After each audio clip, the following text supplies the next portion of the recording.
again in the chapter relating to women, was that Arabian society, men in Arabian society would marry 10 times, 20 times, multiple times, and they would divorce those women at one time, abandoning all the women.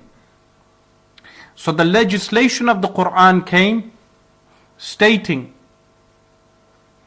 in the context of the Arabs in that society, marry 2 or marry 3 or marry 4. And what does the verse state? If you are unable to do justice amongst 4, then marry only 1.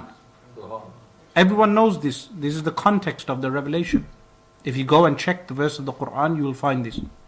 That the Quran states, marry the women 2, 3 or 4. If you are unable to do justice amongst multiple wives, then marry only 1. They are ordered to marry only 1.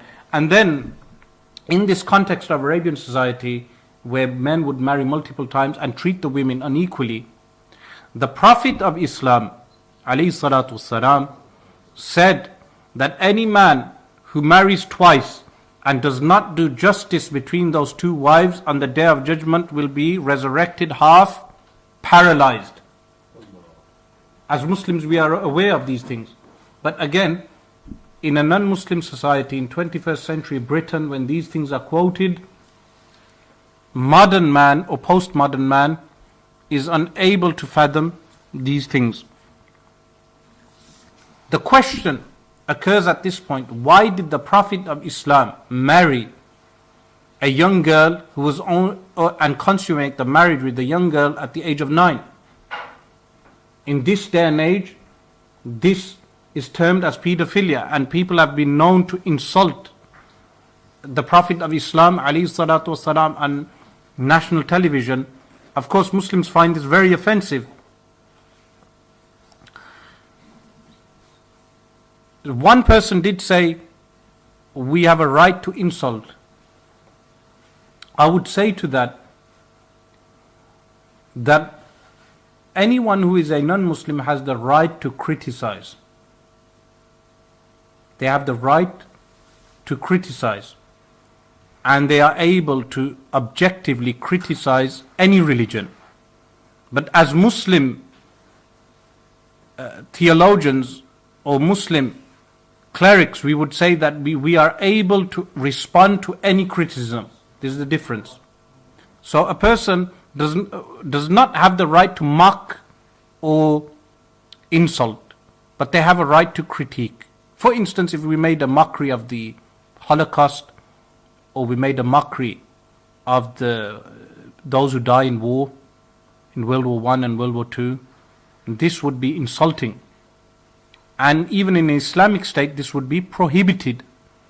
The government would prohibit this. But writing an objective academic paper on any subject would be permissible. As Muslims, we would be able to respond. The answer to that objection regarding the Prophet ﷺ marrying a young girl would be that in Arabian society at that time, a girl who had reached the age of 9 was not considered a girl. She was considered a woman.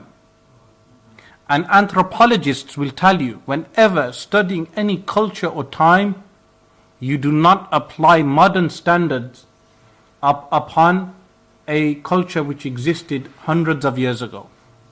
You do not apply modern standards.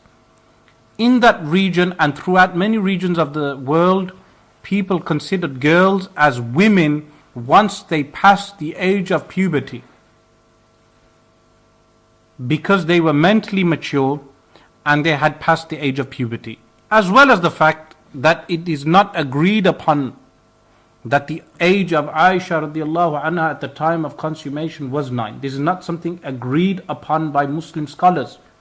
Some of them state she was 16, some state 18, because people in those times did not record dates of birth.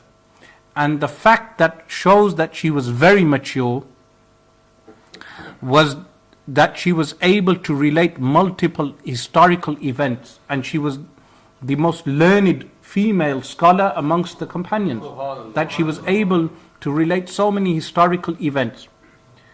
The Prophet of Islam alayhi salatu wasalam married a few women, and those women were all women who were widows or women who had been divorced. The only young woman he married who was unmarried prior was Aisha radiallahu anha, who was the daughter of Abu Bakr as-Siddiq radiallahu anhu. So this incident that Zionist Jews tend to mention this many times, and Christian Bible bashers from the American neocons, they tend to mention this to the extent that one senator mentioned this in the American White House, in Congress. He mentioned this.